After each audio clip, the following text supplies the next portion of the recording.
administrativos, superando o medo da administração pública consensual. Mediadora é a doutora Julieta Varesquino.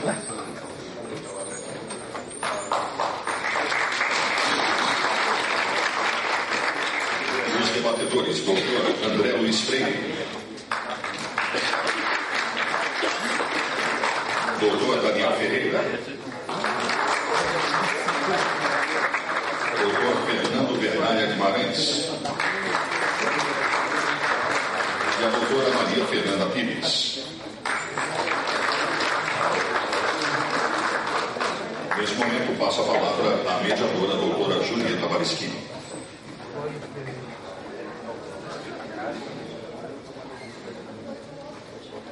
Bom dia. Primeiramente, gostaria de cumprimentar a plateia, agradecer pela presença, externar a grande satisfação em dividir esse painel com ilustres administrativistas, grandes amigos, professores Daniel Ferreira, André Luiz Freire, com os quais tive o grande prazer de trabalhar e muito aprender acerca do direito administrativo. É uma satisfação também dividir esse painel com o professor Fernando Bernardia Guimarães, a professora Maria Fernanda Pires. Agradeço, portanto, ao Instituto Paranaense pela oportunidade, pelo honroso convite na pessoa do professor Edgar Guimarães. Não poderia também deixar de registrar os meus parabéns ao professor Márcio Cavalcante pela justa homenagem. Parabéns, professor, pela grande carreira e muito obrigada por ter contribuído para a formação de todos nós administrativistas.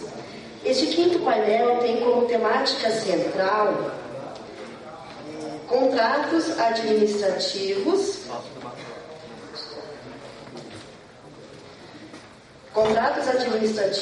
superando o medo da administração pública consensual. Tema de extrema relevância na medida em que temos percebido em cursos e diálogos com servidores públicos que, infelizmente, o sentimento que impera é de medo e insegurança jurídica. Então, para que nós possamos trabalhar essa temática, a primeira questão que vai ser apresentada é a seguinte: afinal, temos um sistema de segurança jurídica diante dos contratos administrativos ou eles representam apenas um gerador de medo do particular em face da administração pública? E para responder a essa questão, passo a palavra primeiramente à professora Maria Fernanda para tecer seus comentários no prazo de 1 minuto, por gentileza. 5 minutos, desculpe. Foi só para quebrar o gelo. No prazo de 5 minutos, por favor. Bom dia a todos e a todas. E 1 minuto não dava nem para eu agradecer, né, Edgar?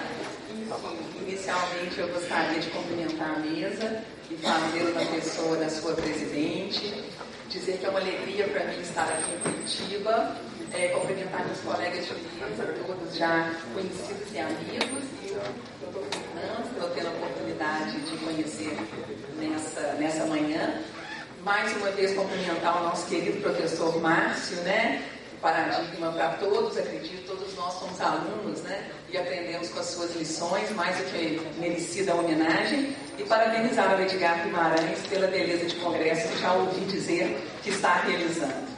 Pois bem, o tempo não é muito grande, então não dá para muitos prolegômenos, né? Mas dizer o seguinte: me parece que nós temos aí um contraste que a administração pública brasileira tem vivenciado. E por que eu digo isso? Porque se de um lado nós caminhamos para uma mudança paradigmática em prol de uma administração menos impositiva, em prol dessa ideia do consenso, em prol dessa ideia de uma transformação da unilateralidade pela ideia do concerto, da imposição pela ideia da autonomia, em contrapartida nós estamos vivendo o estado do medo. Se de um lado nós temos a bem-vinda ideia de transparência, a bem-vinda ideia de um controle mais efetivo, de outro lado, isso tem gerado, induvidosamente, uma primazia do controle em detrimento da gestão. E isso definitivamente não é bem-vindo. Essa cultura do medo não é uma cultura interessante né? É óbvio que o fortalecimento dos princípios da anticorrupção, da transparência, do próprio controle, eles devem acontecer e já vem acontecendo na prática brasileira nesse período pós-operação Lava Jato e tantas outras operações. Mas isso tem gerado no administrador público uma total letargia, uma total paralisação e uma inércia. E como que nós vamos falar numa administração consensualizada se nós não tivermos um gestor preparado, competente e corajoso? O que a gente tem vivenciado nos últimos anos é que, na dúvida, voltou a ideia da primazia da legalidade estrita. Então, eu não tenho coragem de mudar, eu não faço um acordo, eu não crio uma consensualidade. Por quê? Porque eu tenho medo. E, efetivamente, me parece que o gestor público hoje é um gestor amedrontado. E com toda razão, porque o controle tem sido feito, a meu juízo, de uma forma indevida. Não é possível que nós continuemos priorizando um controle em detrimento da gestão. Eu acho que são funções distintas e que devem ser, de igual maneira, valorizadas. Nós precisamos, repita-se, de um gestor corajoso e, efetivamente, analisar essa mudança da administração, que deixa de trabalhar, que passa a ter como foco central o contrato. Efetivamente, nós precisamos desse gestor mais preparado. Então, como o tempo é muito curto, apenas essas considerações primeiras e nós pensarmos numa mudança e, ao mesmo tempo, numa ideia de consenso. Nós precisamos de uma participação mais efetiva do gestor, sem ter tanto medo das consequências de uma atuação que saia um pouco fora, que se flexibilize, que não seja tão focada na legalidade estrita. Muito obrigada, professora Maria Fernanda, pelas importantes reflexões e contribuições. Então, passo agora a palavra ao professor André Luiz Freire para tecer seus comentários, também no prazo de 5 minutos, por gentileza. Bom dia a todos. Queria cumprimentar os membros, meus queridos membros aqui de mesa, todos eles amigos, inclusive o nosso decano de mesa, o professor Daniel Ferreira, que é o mais velho de todos.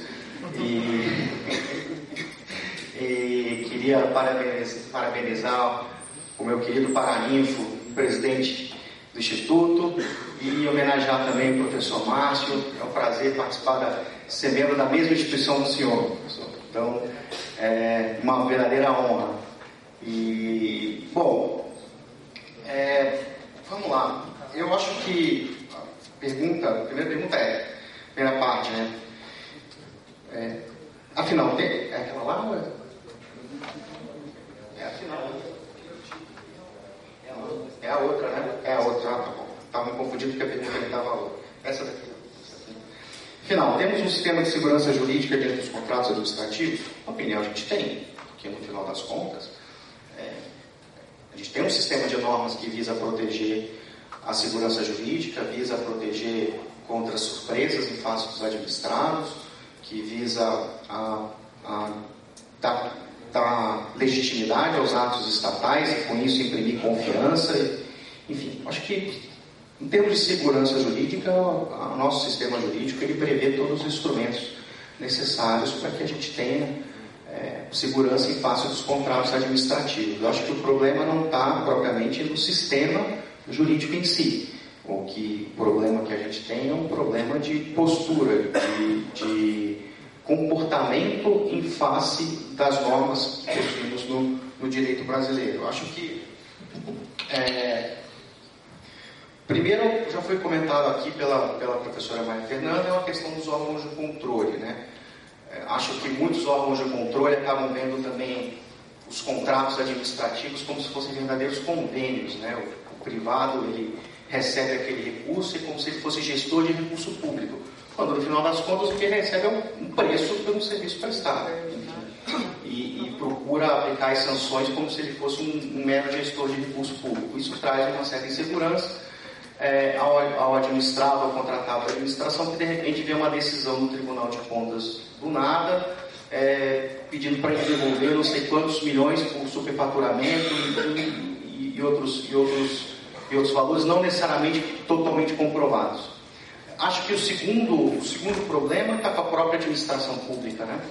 Afinal de contas, a administração pública, quando ela quer litigar contra um contratado, quando ela se sente pressionada politicamente ou por órgão de controle, e ao sumiço da caneta, quando ela acha que ela vai tomar uma sanção, mesmo sabendo que o pleito dela, as ações que ela tomou foram boas, foram adequadas, foram juridicamente adequadas, ela, naturalmente, isso é humano, acho que talvez todas as pessoas que estivessem no lugar deles se sentiriam do mesmo modo, tendem a ter uma postura agressiva com a administração pública. E como eu gosto de comentar, não tem coisa pior do que você brigar contra a administração pública, porque quando você briga com a administração pública, ela utiliza todos os instrumentos que ela tem à disposição, são muitos, para poder forçar uma determinada postura do sujeito privado.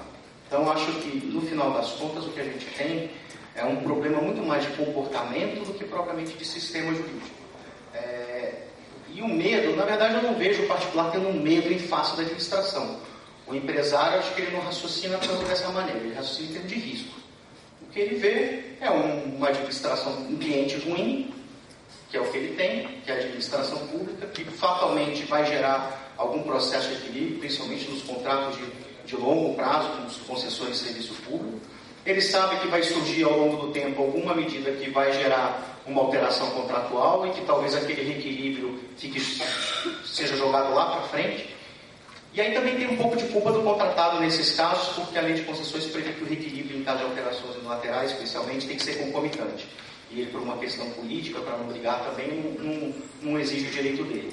Mas o fato é que ele vê risco, e ele vê um risco que não é propriamente mitigado, né? Porque muitas vezes você tem um cliente desse que é ruim, e a tendência é qualquer, é aumentar o preço quando o cliente é ruim, porque você quer mitigar esse risco, você quer cobrir isso. E ele não consegue propriamente cobrir esse risco, porque é acertado também, uma medida também não tem muito jeito, a pressão de você para contratar com preços de mercado. Então, eu acho que o que a gente tem aqui é uma situação de postura em relação aos administradores, os órgãos de controle, em relação aos contratos, por vezes uma deturpação da teoria dos princípios, né, desconsiderando as regras contratuais, desconsiderando as regras legais, também em face de algum princípio que na cabeça de alguém tem um sentido próprio dele e que ele acha que ele tem que fazer justiça ou se atuar de alguma maneira, seja lá o que justiça for, e ele vai e desconsidera algumas cláusulas. Então, em termos de sistema, a gente tem, acho que a gente tem os mecanismos, porque o nosso problema mais é de postura.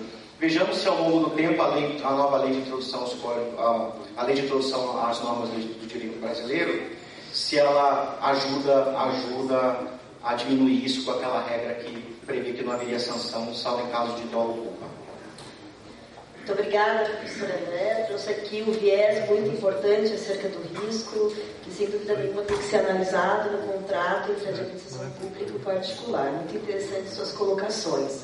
Passo então agora a palavra ao professor Daniel Ferreira para tecer suas considerações. Por favor, professor. Bom dia a todos. É um enorme prazer estar aqui. Professor Liliane, agradeço muitíssimo a oportunidade de estar mais uma vez aqui. Aula de amigos. Cumprimento os professores presentes, na pessoa do professor Macarinho, meu querido amigo. Cumprimento todos à mesa, na pessoa da nossa presidente, a professora Juliana Mendes Lopes, Paulo Falasquim, que conhece da versão anterior. E gostaria de agradecer por ter sido nominado como decano. Agora, ser decano cria oportunidade de falar de coisas do senhor André, e já falei que isso vale a pena. Gostaria de cumprimentar nosso homenageado, na pessoa de sua esposa, a doutora Caterine, do Márcio Equinha, graças à senhora. Graças a tudo que a senhora provê todos os dias para ele, que dá tranquilidade para ser quem é, uma pessoa maravilhosa, admirável, um juiz de escola, um advogado brilhante e meu orientador do doutorado. Senhor Márcio, todo o meu carinho, minha consideração e meu respeito. Em relação ao tema que nos foi proposto aqui em 5 minutos, quero começar dizendo que, respeitosamente, divirjo em 50% no mínimo do que disse essa parte divertida do professor André.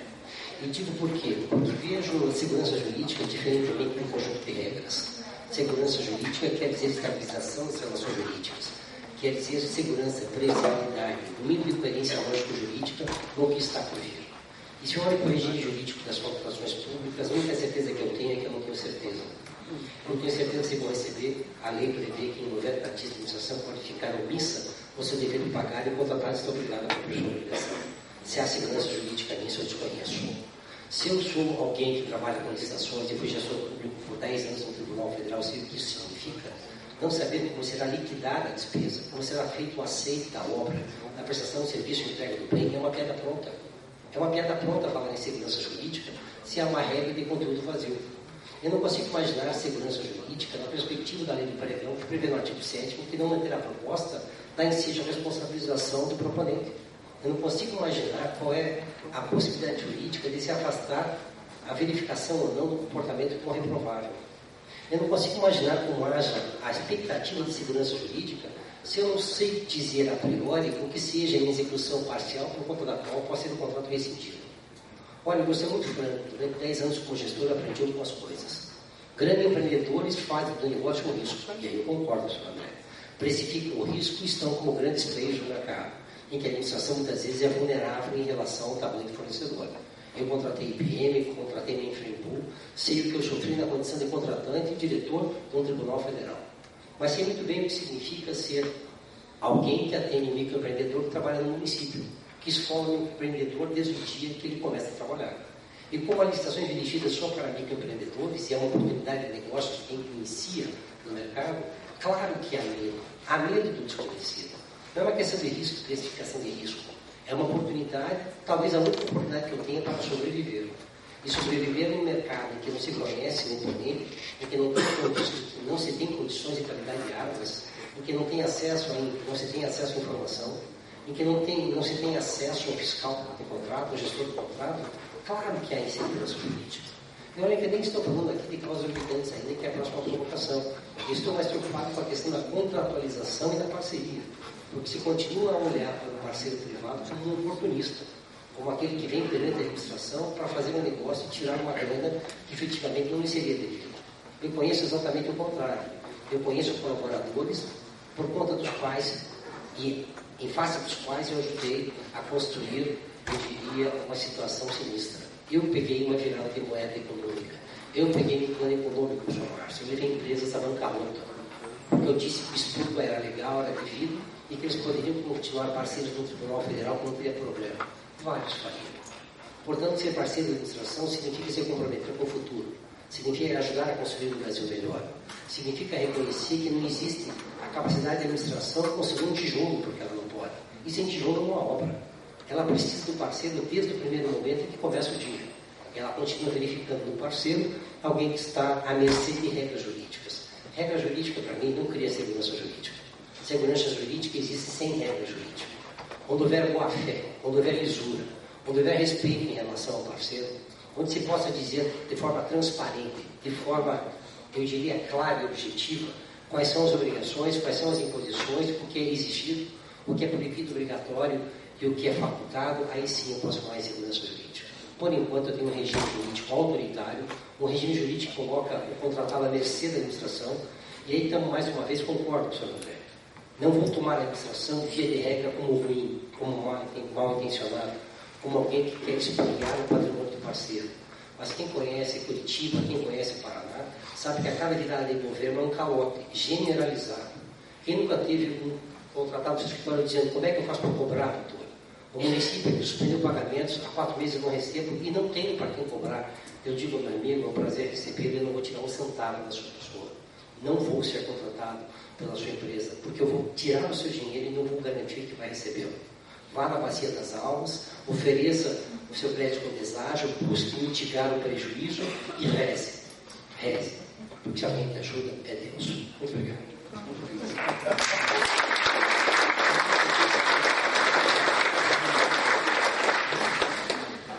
Muito obrigada, professor Daniel Ferreira. Corroboro com as suas ideias. Só para citar um exemplo aqui, muitas vezes em matéria de questões administrativas ou em execução contratual, o ajuste sequer define minimamente as situações que ensejam em execução, rescisão ou as sanções, então o empresário se vê numa situação de total insegurança jurídica, ou questões relativas à repactuação, que muitas vezes o edital não define os critérios adequados e o empresário tem que arcar com esse ônus, muitas vezes levando à quebra do equilíbrio econômico-financeiro, sem a justa recomposição. Então, muito interessantes as questões apresentadas, agradeço. Passo agora, então, a palavra ao professor Fernando Bernardo Guimarães para as suas considerações. Bom dia aos meus colegas da mesa aqui. Quero primeiramente agradecer o IPDA, na pessoa do meu querido amigo Edgar Guimarães, cumprimentar o Edgar também pelo belíssimo trabalho que ele tem feito à frente do IPDA. E quero também deixar a minha homenagem ao professor Márcio Camaruzano, um dos grandes nomes que temos aí no mundo do direito administrativo. Para responder essa pergunta que foi colocada, eu diria que sim, né? Nós temos muita insegurança no âmbito dos contratos administrativos. E acho que essa insegurança, ela decorre de alguns fatores de risco mais relevantes. Eu estou aqui algumas questões relacionadas a isso. O primeiro deles é o risco do descumprimento de contratos. Nós vivemos um tempo em que as administrações públicas não cumprem os contratos.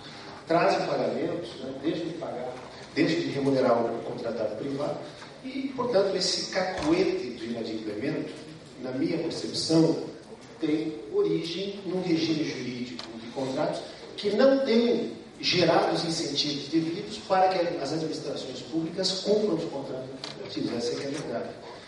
Se nós pensarmos de onde vem o incentivo para que as partes cumpram o contrato, nós veremos, em primeiro lugar, nas próprias cláusulas do contrato, as cláusulas que impõem penalidades ao inadimplemento da outra parte. Os contratos administrativos não contêm cláusulas que impõem penalidades à administração pública.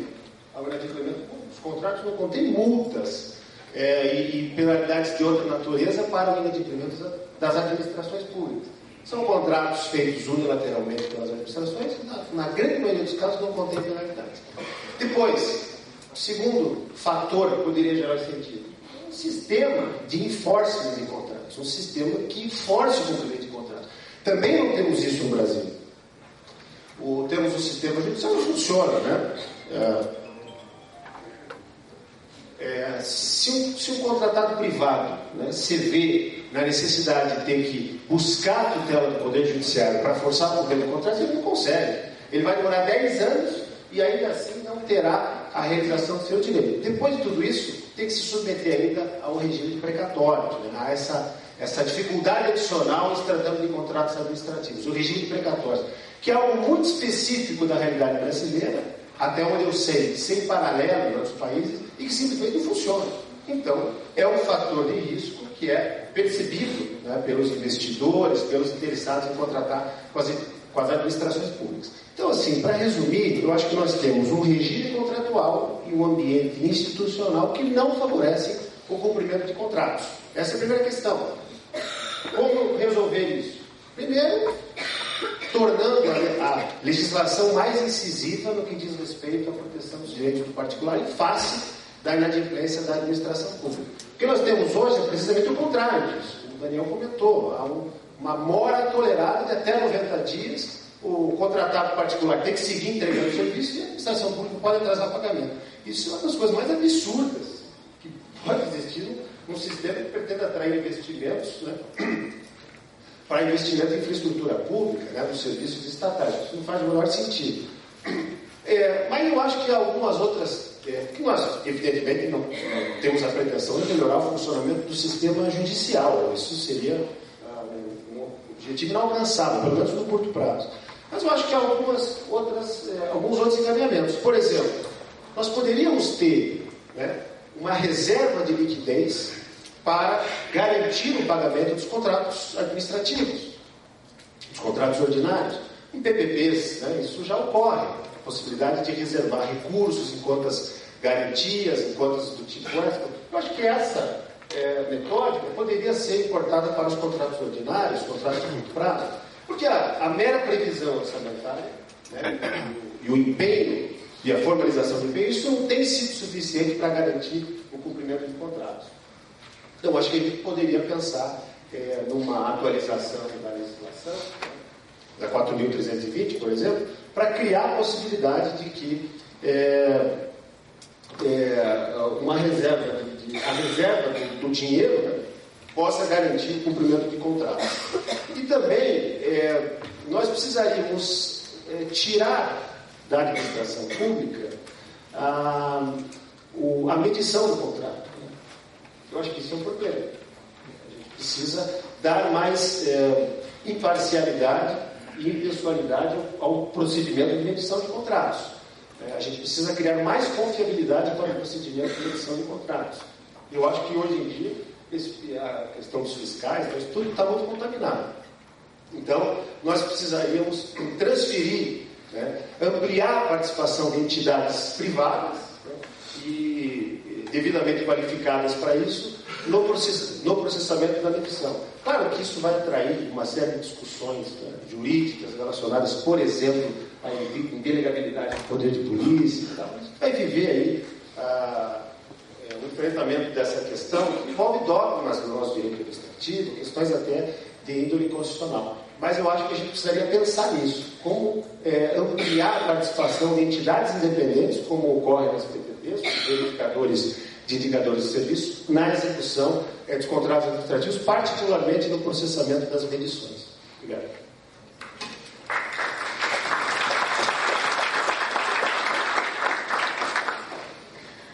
Obrigada, professor Fernando. Realmente, hoje, infelizmente, em alguns momentos, a medição é utilizada como uma forma de coação pela administração pública em relação ao particular. É um ponto bem interessante a ser debatido em relação a essa questão.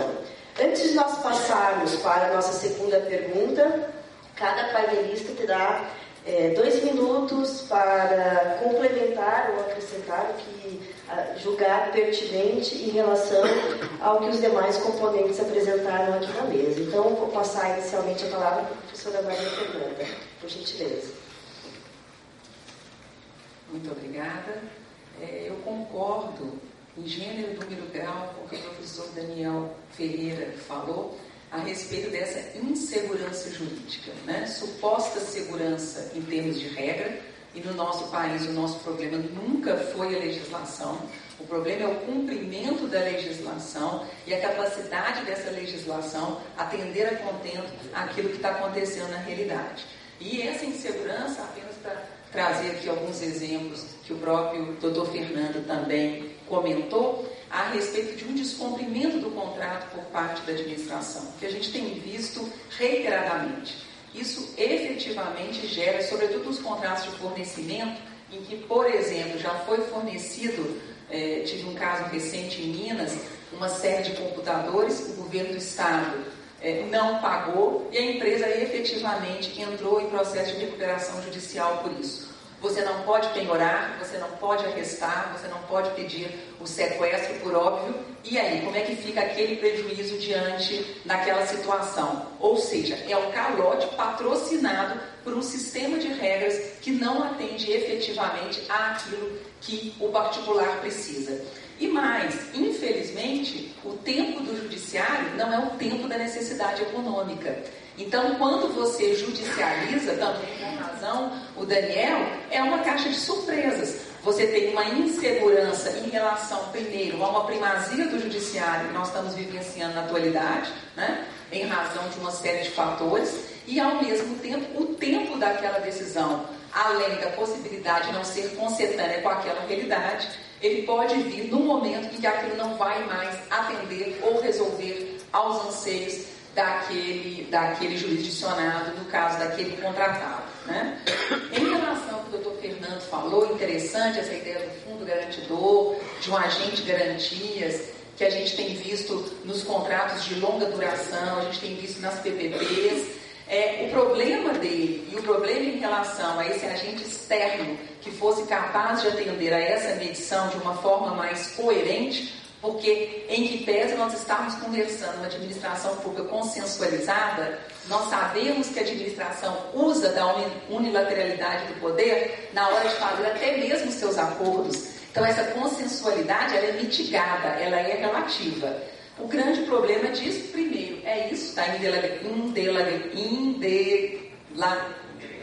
indelegabilidade, desculpe, me confundi com a palavra, do próprio poder de polícia, e o fato de que a administração não vai querer abrir mão daquilo que ela tem como poder de jogo, como poder de troca. Então, em que pese essa mudança do status, da natureza dos ajustes na administração, sobre a qual comentei inicialmente, o que nós vemos na prática é a utilização ainda da longa manus estatal para conseguir os acordos, as decisões, aquilo que lhe interessa. E também, mais uma vez, o fundo garantidor, ele acaba gerando uma precificação também desse ajuste.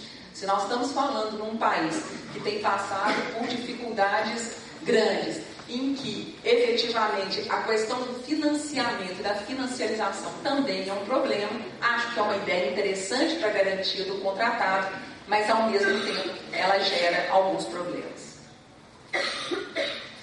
Muito obrigada, professora Maria Fernanda. Passo, então, a palavra ao professor André Luiz Freire. Eu acho o seguinte, eu concordo com a ideia, acho que a gente está com uma diferença conceitual aqui, professor Daniel, porque, na verdade, o fenômeno eu concordo plenamente com o senhor, o fenômeno ocorre, de fato. Se a gente tem um sistema de segurança jurídica, a gente tem, juridicamente falando, se um cliente vem e fala, não recebi, como é que eu faço para obter o dinheiro, eu consigo explicar para ele com base no direito positivo, fazer uma petição bem estruturada para dizer que ele tem direito, que isso é um absurdo, etc. e tal. A questão toda é sempre de comportamento. Eu acho que muitas vezes a gente exige do direito mais do que ele pode dar. O direito ele tem uma função específica que é para escrever determinadas condutas. Se a administração pública, os particulares, os órgãos de controle deturpam ou não cumprem, é uma questão de infração e ponto. Esse é um primeiro aspecto. Eu não gosto de falar de medo, porque medo é uma situação psicológica e, em segundo lugar, medo traz um efeito emotivo que eu acho que deturpa a clareza do fenômeno.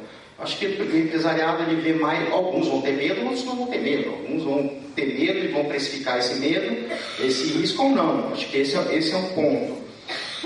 Em relação a, também que o professor Fernando colocou, também estou de pleno acordo com essas questões todas. Não acho que nesse caso vai ter indelegabilidade do poder de polícia, porque no final das contas, poder de polícia é uma atividade estatal como serviço público, enfim. Eu acho que há muita confusão nesse aspecto. Não é o fato de eu exercer um poder de autoridade que significa que eu estou exercendo um poder de polícia. Isso é uma grande besteira. Na verdade, é preciso voltar para a teoria do direito para conhecer melhor as posições jurídicas e ver que isso está espalhado em todo o direito. E estou de acordo, tem fundo garantidor, tem tudo isso, enfim. Mas o fato é, quando o poder público, ainda que tenha tudo isso, e ele não quer fazer, porque ele não tem incentivo nenhum para ser mais arriscado, porque isso não influi na remuneração dele, muito pelo contrário, ele tem incentivo para não fazer, porque se ele quiser, ele pode tomar uma penalização no bolso. Quando ele não quer fazer, ele não faz. Eu já tive aí uns contratos de PPP com fundo garantidor, bonitinho, vinculação de receita, tudo legal. O poder público não pagou, utilizou o fundo e não preencheu o fundo. E aí? Tem a arbitragem. A arbitragem é o grande baluarte da composição de conflito. Eu tenho vários clientes que falam a arbitragem é uma porcaria, porque o poder público tem mais um instrumento para me impedir de obter o meu direito. Pelo seguinte, é caro, eu não vou fazer qualquer coisa, e o poder público tentando liminar para barrar a arbitragem, enfim, ele pega, aí vem o Ministério Público querendo dizer que a arbitragem tem que passar por ele, etc. Enfim, eu acho que a questão principal não é o nosso direito, não é o nosso sistema, a questão é de cumprimento, como disse a professora Maria Fernanda, e o nosso comportamento é ruim, talvez outros incentivos tenham que ser criados, como colocou o professor Fernando, mas não propriamente nos contratos em si, mas talvez no regime de gestão pública, que eu acho que está um pouco complicado.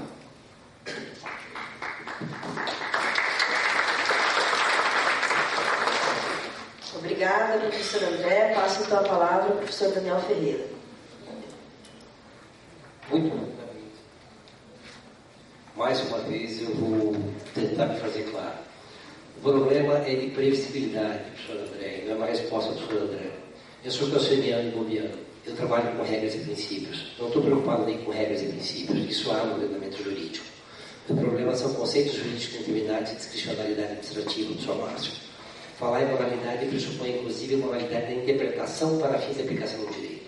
Se a administração gesta mal um contrato e, portanto, deturpa a aplicação do direito, esta é uma realidade, eu concordo. Isso não tem a ver com segurança jurídica. Tem a ver, eventualmente, com má fé ou incompetência administrativa. O problema é outro. É não saber a hipótese de inexecução parcial. É não saber como se dá a liquidação da despesa. É não saber como acontece o aceite da obra do serviço do bem. Isso não está na legislação.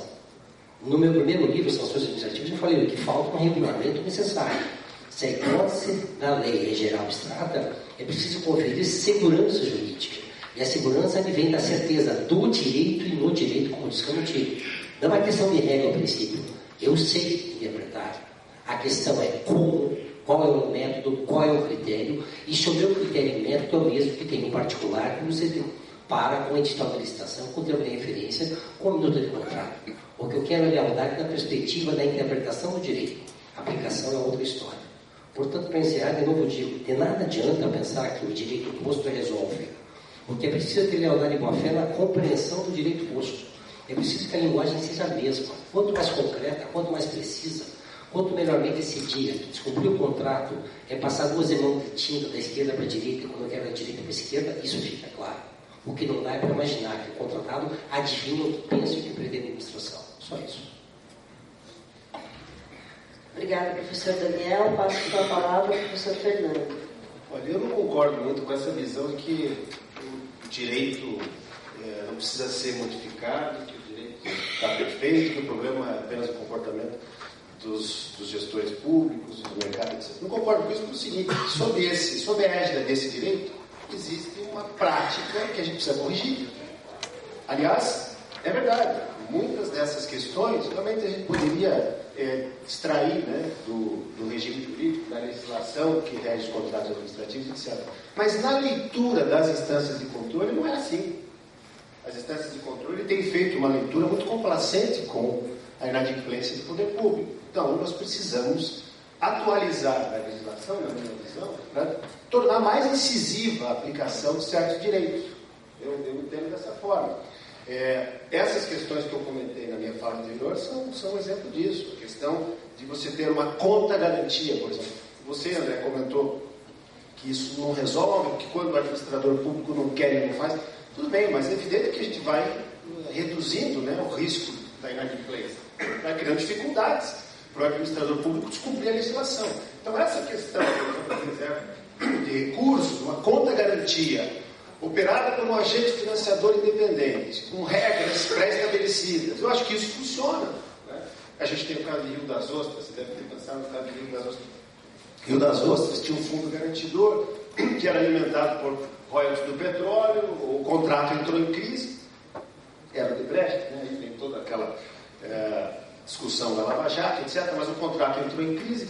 Na hora que a empresa foi acionar o fundo, o município mudou a lei para reduzir, né, o endereçamento de recursos ao fundo dos royalties do petróleo. Então, assim, o Brasil é de ver de tudo, né? É um absurdo, uma situação absurda. Mas eu acho que se a gente começa a criar uma série de mecanismos ali para garantir os recursos, né, e para reduzir o risco da inadimplência, eu acho que isso contribui. Obrigada, professor Fernando. Então, em síntese de tudo que foi debatido aqui, parece que nós precisamos de uma legislação mais protetiva ao particular e também uma maior cobrança dos órgãos de controle em relação ao implemento por parte da administração pública. A segunda questão que nós vamos apresentar é a seguinte: de que maneira o atual regime jurídico contratual possibilita repensar o regime de prerrogativas nos contratos? Passo inicialmente a palavra à professora Maria Fernanda. Pois bem, diante de todas as respostas à primeira pergunta, a gente já antecipa a necessidade de uma melhor adequação, isto é, de que esse regime de prerrogativas no contrato seja repensado. Se nós estamos a reclamar de toda uma unilateralidade, uma imposição por parte da administração, não que nós vamos mitigar ou abrir mão do princípio, tanto da indisponibilidade quanto da supremacia do interesse público. Mas esses princípios precisam ser revisitados à luz dessa ideia de concerto, à luz dessa ideia de consenso. A mim me parece que, óbvio, que mesmo nos ajustes e nos contratos, inclusive nos de longo prazo, nos contratos com a administração, o interesse público há de permanecer. A leitura da prerrogativa é que tem de ser diferenciada. Nós não podemos mais enxergar como absolutas essas ideias em detrimento do particular. Porque se nós não tivermos um particular preparado, sobretudo numa administração que passou a ser muito mais gerencial, seja por ideologia, seja por necessidade, você precisa de um particular capacitado justamente para tanto prestar os serviços, como fornecer, como realizar obras. E o que a gente vê é que muitas das empresas têm se afastado da ideia da administração pública justamente pelo medo. E não acho que o medo é apenas então somente um sentimento, não, doutora André. Eu acho que o medo é real. Efetivamente é real. Eu tenho vários clientes que alteraram o seu negócio para não mais depender dos contratos públicos, pelo sem número de problemas de processos na justiça. E quando você chega a judicializar e ainda assim ganhar, você tem uma via crucis com o precatório. Essa é uma realidade. E quando você pensa em tentar adequar esses precatórios, como em Minas estamos tentando fazer, as propostas são indecorosas. É um deságio de 60% a 70%. Na bacia das almas, literalmente. Então, é fundamental. Não há como nós falarmos e propugnarmos por uma administração pública consensualizada, por um processo de segurança jurídica efetivo. Eu comentava aqui com o André, com o Daniel. Se nós tivéssemos um sistema de segurança jurídica tão bem arraigado, nós não precisaríamos da 13.655. Nós não precisaríamos estar expondo numa nova lei que altera a lei de introdução às normas de direito público aquilo que já deveria acontecer diuturnamente nos contratos. A ideia de contrato é de comunhão de vontades e não de imposição da administração. Então, eu acho que precisamos sim repensar esse regime de prerrogativas nos contratos, mas não sou favorável à sua mitigação, sou favorável à sua releitura, né? É como se fosse uma repaginação, mas que efetivamente dentro de um contrato de direito administrativo nós tenhamos sempre de ter em mente o interesse público e temos de ter em mente efetivamente a ideia de supremacia e disponibilidade. Mas nós não podemos, sobre a ideia de prerrogativa, torná-la privilégios efetivamente indecorosos contra o interesse do particular. Porque o que vai sobrar a contratar com a administração, ou serão, como disse o Daniel, as grandes corporações que têm outros meios de fazer valer os seus interesses, ou então as pessoas efetivamente mal intencionadas, incapacitadas e desonestas. Porque as empresas sérias não vão querer, face ao sem número de prerrogativas que se convolam, repita-se, em verdadeiros privilégios, e privilégios indevidos, em privilégios que apenas e tão somente mantêm o status quo em detrimento de um contrato cuja mutabilidade, cuja negociação, cuja alteração ao longo da sua execução são próprios da sua gênese. Então, me parece que sim, nós precisamos de repensar esse regime de prerrogativas. E a leitura, repita-se, sempre à luz da Constituição Federal ou uma interpretação conforme a Constituição Federal, que eu acho que é alguma coisa também que nós temos nos afastado. Isso que o Fernando falou realmente é assustador, quer dizer, para você mudar e convolar uma atitude totalmente ilegal, você faz uma nova lei. Então nós também não temos um problema legislativo, a lei no Brasil vale para tudo, ou não vale para nada. Então é preciso que a segurança, ela dê também uma garantia dessa imutabilidade, que quando o contratado inicia, ele tenha certeza de que pelo menos a sua execução vai lhe dar o direito ao recebimento daquilo que faz jus, daquilo que se preparou naquela equação econômico-financeira inicialmente vista. Ao contratado, não podemos continuar dando a única garantia do equilíbrio econômico-financeiro, até porque ele vai ser cobrado no judiciário e ele vai demorar muito para poder ter acesso a isso. Muito obrigada, professora Maria Fernanda. Passo então a palavra ao professor André Freire. Vou resistir, só complementar uma questão anterior. Eu sou totalmente a favor de fazer essas medidas Eu acho que isso vai ajudando.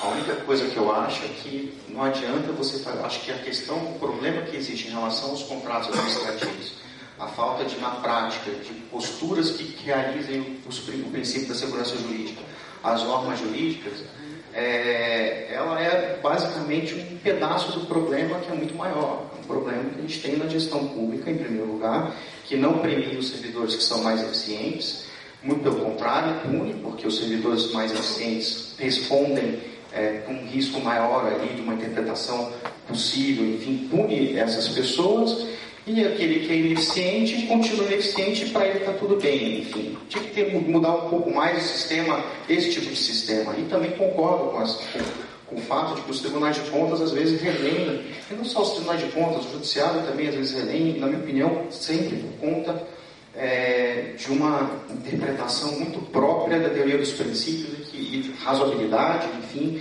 moralidade, coisas desse gênero. Aí, falando moralidade, falo do Somástico, que é a obra clássica sobre o tema, porque as pessoas pegam esses princípios que são extremamente vagos e dentro dessa vagueza eles consideram todas as regras que foram fixadas especificamente ou em lei ou no próprio contrato. Esse eu acho que é um problema que é maior, que não é só do contrato administrativo. O contrato administrativo é uma ponta, uma consequência disso tudo. Acho que, entrando especificamente na questão do regime, e o medo, eu não digo que ele não é real, ele é um estado subjetivo, mas real. Ele, objetivamente, ele existe para algumas pessoas, e não para todas. Eu não tenho estudo empírico para dizer se, numa estatística, se as pessoas têm medo, se os empresários têm medo ou não têm medo. Enfim, eu consigo entender melhor essa realidade, visando na parte do risco que na parte do medo. Acho que esse é o meu ponto. Não estou dizendo que não existe em algumas situações. Só acho que ele é, neste momento, inútil para a gente identificar essa realidade. É só esse ponto.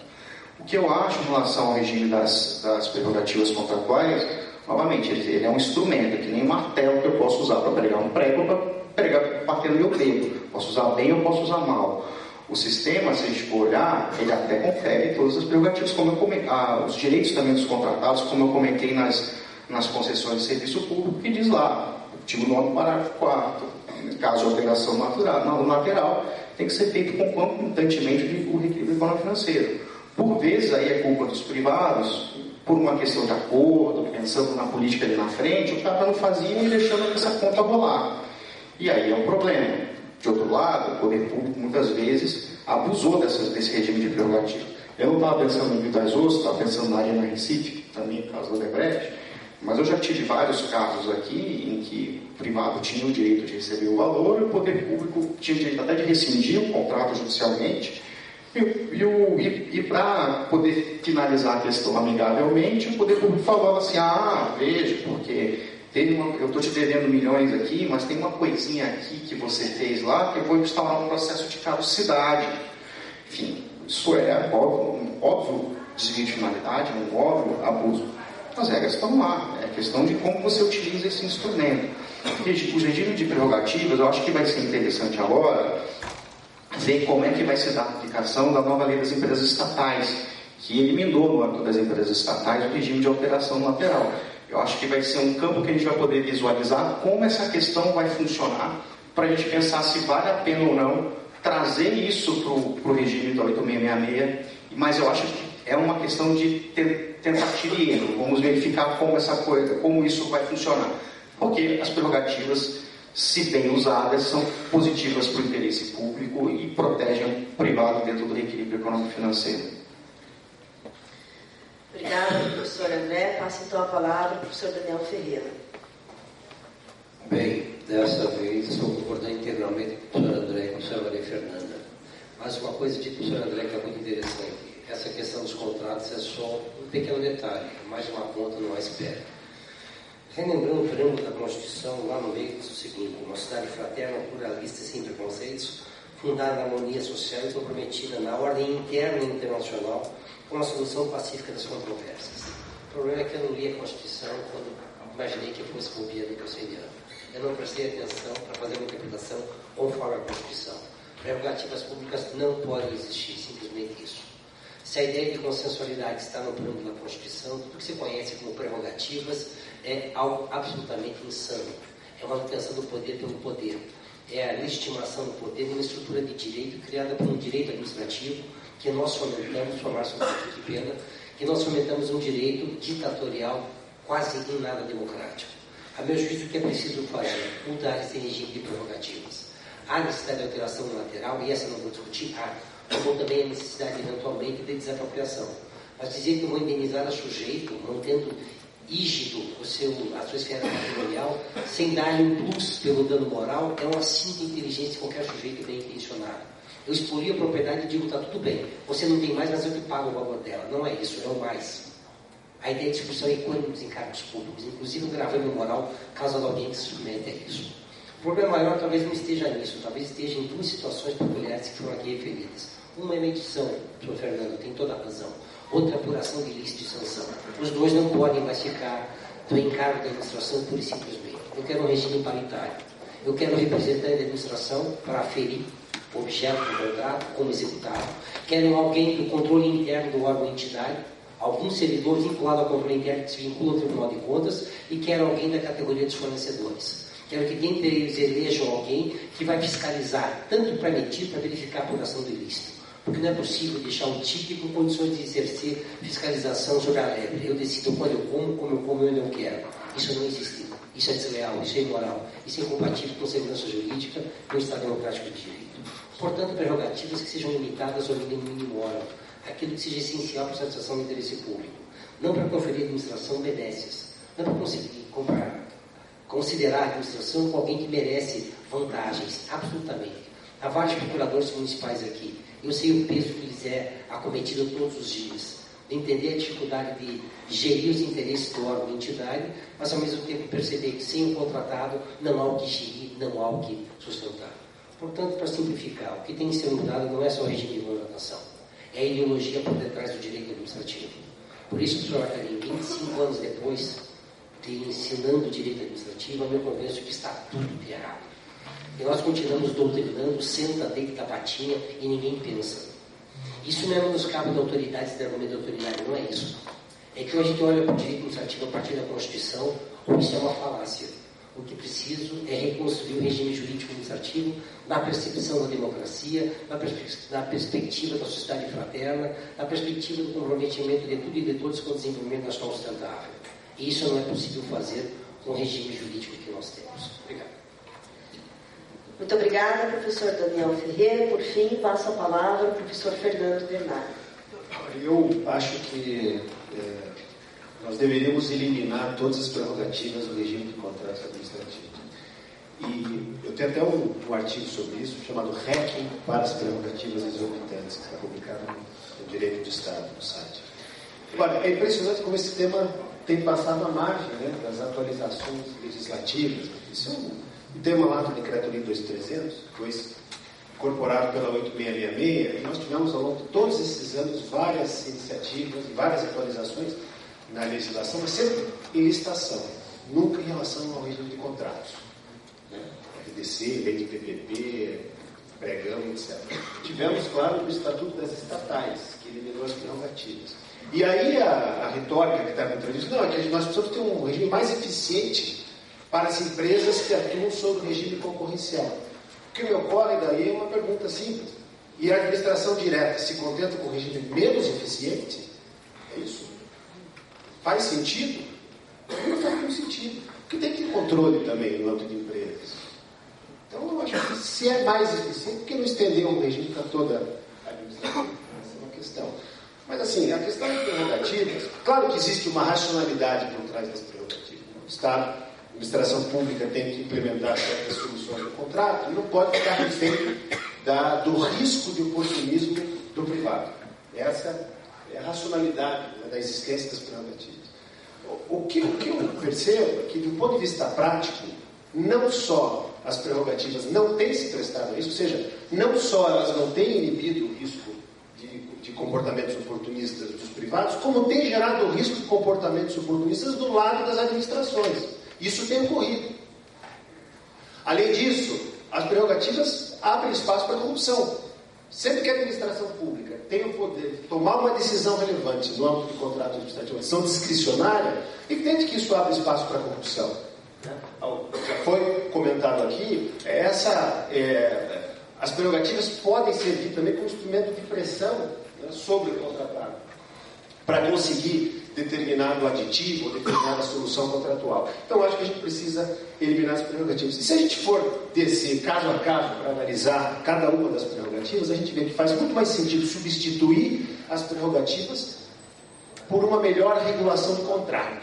Nós precisamos valorizar a regulação contratual em detrimento das prerrogativas. Por exemplo, poder de fiscalizar. Poder de fiscalizar. Por que a administração pública precisa de um poder para fiscalizar o contrato? A metodologia de fiscalização tem que estar descrita em contrato. Assim é nos contratos relevantes da iniciativa privada. Tem que ser nos contratos administrativos também, não há nenhum prejuízo para a administração. Depois, o poder de aplicar sanções, né, foi referido aqui pelo Daniel. Por que a administração pública... Não faz sentido que a administração pública tenha a prerrogativa de sancionar o contratado fora das hipóteses de sanção previstas em contrato. Aliás, eu acho que a possibilidade de... a prerrogativa de aplicar sanções é algo que vem em prejuízo do próprio interesse da administração, porque essas penalidades são qualificadas como sanção, atraem todos os princípios, né, do regime jurídico sancionador. Isso dificulta a aplicação da pena. Relativiza a pena como instrumento de incentivo para o cumprimento de contratos.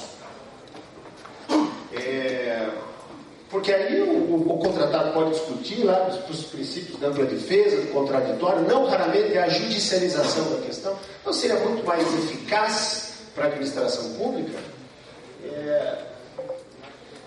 tratar as penalidades como penalidades contratuais, né? E não se utilizar de um poder de sancionar, um poder extra-contratual.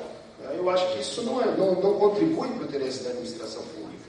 Uma outra questão, o poder de alterar o contrato. Realmente, eu acho que o poder de alterar o contrato é fundamental, mas a gente precisaria criar restrições, né?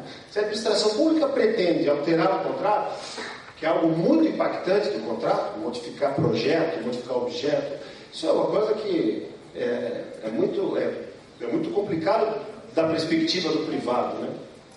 Eu acho que a administração pública teria que pedir, teria que postular a modificação do contrato a um juízo ou um árbitro, né? E prover aí as condições para isso, demonstrar o cumprimento, demonstrar a manutenção do equilíbrio econômico-financeiro, que é uma condição, né, que é exigida de forma concomitante na alteração unilateral do contrato. Então, eu acho que faz sentido que a administração pública possa modificar o contrato, mas ele tem que pedir ao juiz.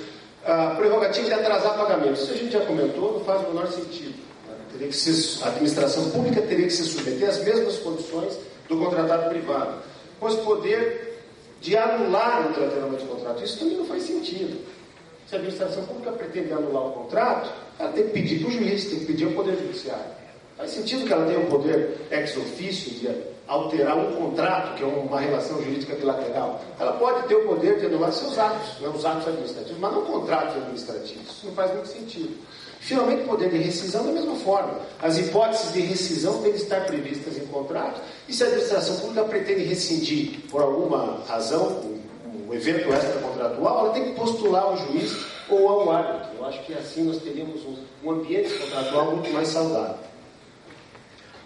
Obrigada, professor Fernando. Então, fomos instigados a uma releitura das prerrogativas dos contratos administrativos e até mesmo a viabilidade da eliminação dessas prerrogativas. Questões bem interessantes colocadas aqui por todos os palestrantes. A exemplo do que fizemos com a primeira questão, agora cada painelista poderá complementar suas considerações no prazo de 2 minutos.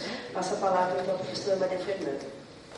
Eu acho que tudo que aqui foi dito sobre essa segunda pergunta acaba confluindo numa ideia de que efetivamente nós precisamos, no mínimo, repensar essas prerrogativas, né?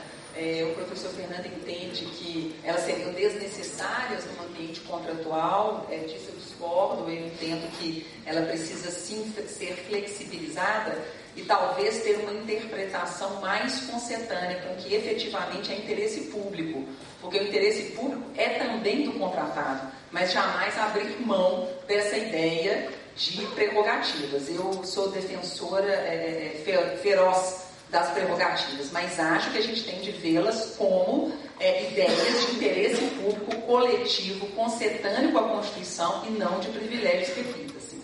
Mas talvez o que a gente precise aí é de repensar esse marco regulatório, né? Transformar essa ideia dessa administração consensual no âmbito do contrato, trazer essa ideia do negócio, da negociação prévia, a ideia dessa contratualização sem essa imposição por parte da administração pública. Para isso, você precisa de novos estándares, né? Tanto de interpretação quanto de negociação. E para isso é bem-vinda a dialética, a dialógica, mas nós precisamos de um ambiente em que você efetivamente possa aplicar de forma mais efetiva essas ideias que não sejam tão unilaterais, tão ainda herança, né, desse direito administrativo autoritário que nós tentamos nos desvencilhar, mas a cada dia e continua presente nas interpretações dadas ao longo desse Brasil com tantas realidades distintas.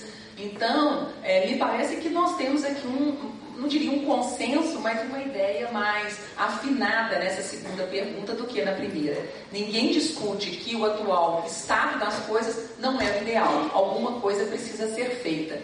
Se ela é eminentemente legislativa ou se ela é da prática, isso depende do foco como que se vê. Mas que ela está atendendo a contento, isso não está. Então, acho que a gente precisa dessa mudança e talvez esses debates propositivos possam auxiliar a um ambiente, né, de uma nova conceituação, de um novo marco regulatório, de uma ideia de mudança mesmo que possa adequar, digamos assim, esse regime jurídico a uma nova visão das prerrogativas, mas não abrir mão delas.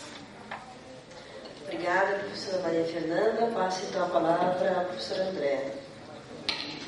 Bom, eu não tenho um amor com prerrogativa contratual, enfim, acho que é instrumento, a gente pode usar bem ou mal, como eu tinha comentado. Acho que a gente tem que diferenciar duas situações, os contratos de concessão de serviço público, os contratos administrativos do 8666, acho que são situações absolutamente diferentes. Acho, inclusive, que em razão dos contratos de concessão, o Supremo, já em ação direta de inconstitucionalidade, já disse até que o poder de alteração lateral decorre da própria Constituição. Se essa leitura é correta ou não, não podemos saber, mas, quer dizer, dá para saber, mas enfim, é criticável. Mas o fato é que ela é erga omnes, enfim, ela é vinculante. E eu acho que, nesse caso de serviço público, especialmente, eu acho que tem que ter a prerrogativa de alteração lateral dos contratos administrativos. Porque são contratos de longo prazo, as coisas mudam ao longo do tempo, e, no final das contas, a administração pública é o ente competente. O único problema, eu acho que daí deriva a crítica do professor Fernando e até do professor Daniel, é que a questão, às vezes, é mal usada, né? Mas a administração tem que ter a prerrogativa de poder mexer no contrato administrativo ao longo do tempo, porque o nosso problema é que a gente tem desconfiança da administração pública. E aí a gente quer jogar para um outro ente para poder controlar e fazer uma dupla verificação do que a administração pública fez. E não necessariamente a outra pessoa que vai verificar tem a melhor competência também para fazer isso, competência em termos de técnica mesmo. Então, a gente fica naquela, a gente não confia na administração pública, então vamos jogar para uma outra pessoa, enfim. Acho que o sistema pode e deve ser aprimorado. Acho que muitas das prerrogativas que foram comentadas aqui, a fiscalização tem que, de fato, estar prevista no contrato, a sanção tem que estar prevista nas hipóteses de extensão no contrato. Eu acho que os contratos são muito mal redigidos nessa matéria. Eu acho que o próprio regime de infração, tendo aqui um especialista em sanção e infração administrativa, tem que estar no contrato de forma mais detalhada. Os contratos de concessão já são mais aprimorados nesse aspecto, são mais específicos, isso pode transplantar também para o 8666. Agora, o regime do 8666, acho que a gente pode conviver sem as prerrogativas, por isso que eu acho que a lei das empresas estatais vai ser um ganho que a gente vai poder verificar como isso vai se aplicar ao longo do tempo, se bem ou não, se isso vai trazer mais ou menos eficiência. Obrigada, professor André. Professor Daniel, por gentileza. Realmente aqui as divergências são mínimas, se é que há divergências propriamente ditas. Eu gostaria de reforçar o que disse antes. Eu entendo, e isso é só um pouquinho do Fernando, eu não quero um terceiro avaliando o que a administração faz. Eu quero que alguém contribua para a formação do conhecimento. Um dado fato é indiscutível, mas saber se isso configura ilícito ou não, por exemplo, é uma questão de entendimento, eventualmente de ideologia ou de compreensão do fato. Eu quero paridade de armas, eu quero administração, eu quero controle interno pelas razões evidentes que ele tem relevância e importância, inclusive para a Corte de Contas na sequência, e quero alguém do mercado, alguém próximo de fornecedores. Isso, aliás, vale para o servidor público com a mesma situação. No processo disciplinar, eu quero administração fiscalizando, eu quero controle interno e quero alguém da categoria de servidores, seja da associação o que for. Mas eu acho o seguinte, o problema não está nas causas orbitantes, aliás, eu odeio a expressão. Eu gosto de pensar na alteração lateral em proveito do interesse da coletividade. Perfeito. Mas eu quero a recomposição do patrimônio econômico e moral das empresas. Bem disse o professor André, serviço público é outra história, mas a lei 8987 é inspiradora. Ela fala que a encampação pressupõe no mínimo a pré-rendenização daquilo que foi alocado em relação ao serviço e não foi amortizado ou depreciado. Eu quero que nas hipóteses de alteração lateral, por exemplo, para mitigação, se pague o resíduo relativo a outros cessantes e danos emergentes. Eu quero que se pressuponha a recomposição da retirada, no acréscimo sem problema. Mas da mesma forma, eu quero que na extinção do contrato, por qualquer razão, na rescisão especial, seja recomposto o patrimônio econômico, financeiro e moral, se for o caso da empresa. Da mesma forma. A questão econômica em si pouco me importa, desde que se preserve o direito. A questão de números sempre vai ser levada ao judiciário ou alguém que diga, afinal de contas, se é R$1 ou se são R$100. O que não é possível fazer é vista grossa para o direito patrimonial do contratado. Afinal de contas, ele é gerador de empregos e renda. Quem promove desenvolvimento é a empresa, não é o Estado. O Estado é consumidor de recursos, não é gerador de recursos. Vamos parar de matar a galinha dos ovos de ouro. Muito obrigado. Obrigada, professor Daniel. Professor Fernando, por gentileza. A minha questão aqui com as prerrogativas é uma constatação do ponto de vista prático. A gente poderia discutir a questão, fazer uma análise da perspectiva axiológica, por exemplo, o Estado está sendo muito arbitrário e os direitos, eu acho que faz sentido essa discussão, mas assim, eu proponho uma discussão do ponto de vista prático. Do ponto de vista prático, a existência de prerrogativas não tem funcionado não tem contribuído com a eficiência da contratação administrativa. Essa é a minha perspectiva. Eu acho que todas essas prerrogativas, né, geram um espaço, uma ampla margem de discricionalidade para o administrador público interferir no contrato. Eu acho que isso gera muita insegurança, né, do lado de lá, e toda essa insegurança é precificada nas ofertas que são manifestadas à administração pública no ambiente da licitação. Então, nós temos cada vez mais contratos administrativos mais onerosos em decorrência desta insegurança, da precificação dessa insegurança. Isso aumenta custo de transação na contratação administrativa. Então, eu acho que as prerrogativas não contribuem para a eficiência dos contratos administrativos. E acho, como eu já disse, que essas prerrogativas podem ser substituídas por uma regulação contratual. Acho que isso será mais eficaz para a tutela dos interesses contratuais e tornará a contratação administrativa mais eficiente. De modo que eu acho que, infelizmente, né, a gente vê aí nas discussões em torno, por exemplo, do PL 6814, a tomar as prerrogativas mantidas. Não há nenhuma previsão que flexibilize, que relativize a força das prerrogativas. Então, eu acho que a gente vai perder uma oportunidade para discutir uma questão tão fundamental dentro do regime de contratos administrativos, que são esses poderes exorbitantes da administração pública. Tem de ser limitado. Em contratos de longo prazo, eu concordo que, claro que a administração pública tem que ter a possibilidade de propor modificações, atualizações de contratos. Isso é muito próprio dos contratos de longo prazo, tem que ter essa flexibilidade.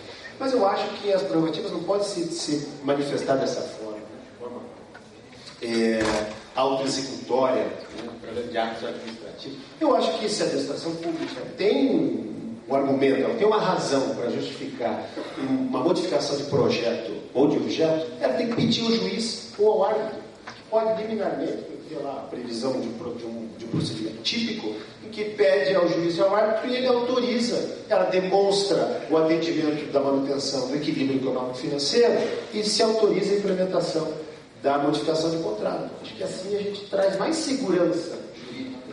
Né? Para você ter os investidores, todos os stakeholders, é complicado. Eu acho que isso gera um risco relevante da perspectiva dos investidores. Não por acaso, nós temos em contratos administrativos, também nos contratos de longo prazo, um alto custo de transação. Em boa medida, eu acho que isso decorre da existência de todos esses poderes exorbitantes. Eu lembro que o projeto do PPP+, que foi elaborado por uma comissão de juristas, depois acabou não sendo convertido em lei, mas eu acho que originou uma série de questões, uma série de propostas que depois foram consolidadas na lei do PPI. Ele continha lá essa metódica, né, com relação a reajustes tarifários, por exemplo. Acho que também com relação a modificações de contrato pelo poder concedente. Ele teria que pedir ao juiz ou ao árbitro e o árbitro autorizar a implementação da medida. Obrigada, professor Fernando. Nós recebemos algumas questões da plateia. Vou aproveitar o ensejo, se for possível. O professor Fernando responder a sua. Eu recebi uma aqui, que diz o seguinte: o Brasil é campeão em realizar aditivos contratuais, que acabam alterando a execução e principalmente o valor a ser pago. Como sanar isso? Falta de planejamento ou é irresponsabilidade dos gestores? A unilateralidade dos contratos administrativos não tem resolvido isso. Primeiro, eu acho o seguinte: a existência de prerrogativas, para ficar no assunto, a gente tem relaxado o planejamento da contratação administrativa, a confecção de projetos, também em função da existência de prerrogativas. A administração pública tem todas essas ferramentas, depois ela ajeita. Então, a gente tem... nós não temos cuidado do planejamento administrativo. Né? Os planejamentos não têm ocorrido no seu devido tempo. Precisamos planejar com tempo o objeto de um contrato administrativo relevante. Eu acho que as prerrogativas também têm gerado esse efeito prático. Nós temos descuidado do planejamento dos contratos administrativos. E eu acho que sim, a questão de deficiência de projetos é um ponto fundamental. Aí. Nós vemos, eu vi esses dias o levantamento do TCU, um diagnóstico de que aproximadamente metade dos contratos de obra tem aditivos de modificação de contrato. Quer dizer, todos esses aditivos decorrem de projetos falhos e com pouca aderência à realidade. Então a gente tem um problema na confecção de projetos. Aí a gente poderia discutir uma série de outras questões. E, na minha opinião, nós precisamos mudar o modelo de licitação para contratar projeto. Por isso que o RDC, que foi muito criticado, a contratação integrada, ela tem esse efeito, porque ela junta a responsabilidade, ela integra a responsabilidade pela execução do projeto com a responsabilidade pela execução da obra. Dessa forma, o contratado privado ele tem incentivo para fazer um bom projeto, porque as deficiências de projeto se retratarão em maiores custos ao longo da obra. Então, essa integração de riscos ela ajuda a oferecer mais eficiência para a execução de contratos. Então, os contratos de turnkey, os contratos de contratação integrada, também em regime de concessão, que você pode integrar o risco de projeto com o risco de obra, eu acho que já gera uma certa eficiência. Agora, nos contratos de obra, pura e simplesmente, que a administração pública oferece previamente o projeto, ela tem que ter um sistema mais eficaz de confecção de projeto. Não dá para fazer pregão para elaborar projeto. Tem que fazer uma licitação mais elaborada, com técnica de preço. E acho que tem que ter uma remuneração também focada no desempenho. Né? As deficiências do projeto, verificadas ao longo da obra, por exemplo, tem que impactar a remuneração do projetista. Porque ele tem que ter incentivo para fazer o projeto que funcione. O que ocorre hoje em dia, a empresa vai lá, faz o projeto e entrega e vai embora. Se o projeto der problema, e sempre dá, né? Durante a execução da obra, ele tem responsabilidade, ele já foi embora, já entregou o objeto. Então, assim, a gente precisa pensar no modelo, né, que cria o devido incentivo para que o projetista sofra também, para que o projetista execute um projeto bem feito. Eu acho que isso a gente poderia conseguir alinhando os incentivos, portanto, criando um sistema de remuneração baseado também nos resultados do projeto verificados ao longo da obra. Obrigada, professor Fernando. A professora Maria Fernanda também recebeu uma questão da plateia. Apenas antes de responder a questão que me coube, ouvindo o professor Fernando falar, eu tenho para mim que nós não podemos perder de vista sempre, nos contratos administrativos, o interesse público. Por que eu digo isso? Quando você tem um contrato onde tem partes privadas, as consequências daquela situação podem ser deletérias para uma empresa, para um particular, mas ele se refere àquela situação efetiva. No caso de um contrato administrativo, não. Quem perde efetivamente é o interesse público. É uma obra paralisada, é um hospital que não termina, é uma escola, é um fórum, enfim, com consequências enormes para aquela localidade, para aquele coletivo. Por isso é que essa prerrogativa é fundamental à sua permanência. Nesse sentido, eu não consigo abrir mão dela e sempre eu penso que a consequência ela é muito maior do que efetivamente numa relação negocial igualitária entre partes privadas. A pergunta que me foi repassada fala o seguinte: a problemática de prerrogativas da administração não estaria mais próxima de solução caso o processo administrativo, especialmente o sancionatório, fosse levado mais a sério? Afinal, há 30 anos, o processo administrativo foi equiparado ao judicial em termos de garantias. Quem me manda a pergunta é o Luiz Eduardo de Manuel. Pois bem, Luiz Eduardo, não tenho dúvida nenhuma. A grande verdade é que o processo administrativo no Brasil, ele acaba sofrendo as mesmas interfaces que todas as outras questões. Então, é de leitura, é de ausência de isenção, é um processo que muitas vezes ele é imposto pelo órgão de controle, pelo próprio Ministério Público. A gente vê muitas vezes o MP fazendo uma investigação e abrindo um inquérito civil e, em decorrência dessa posição do Ministério Público, a necessidade de que, no âmbito da administração, ela também abra um processo administrativo para fins de levantamento, de compreensão do que está ocorrendo. Mas ele seria um caminho excelente, até nessa via negocial. Se há um problema de planejamento, se há uma necessidade de alteração das cláusulas contratuais, se há uma necessidade de perquisição a respeito de um reequilíbrio econômico-financeiro, né, para ficar mais no âmbito apenas dos contratos. Mas o que a gente vê na prática, e aí é um problema, e eu acho que quando nós falamos dos contratos, com razão todos aqui, nós estamos falando de uma ponta de um iceberg, de um problema muito maior que a administração pública como um todo. Um problema muito maior de gestão pública. E aí eu volto lá na minha primeira resposta, nesse momento de um gestor amedrontado. Então ele parte da ideia, ele não consegue ter a isenção necessária para avaliar aquela situação que ele foi colocado. Muitas vezes ele está ali apenas para ratificar o posicionamento da própria administração ao qual ele faz parte, e ele não está nem preparado e nem capacitado para essa função importantíssima.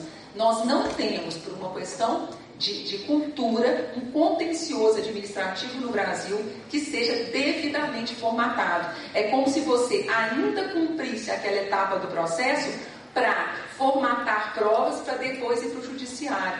Então, nós precisamos alterar esse estado de coisas, até porque muitas vezes, se nós tivéssemos um processo administrativo bem aquinhoado, nós teríamos uma solução, uma resposta num tempo muito mais célere do que efetivamente o judicial. Mas o processo administrativo não é diferente dos demais instrumentos que nós temos hoje na administração pública brasileira. Ele padece e falece dos mesmos problemas dos demais instrumentos.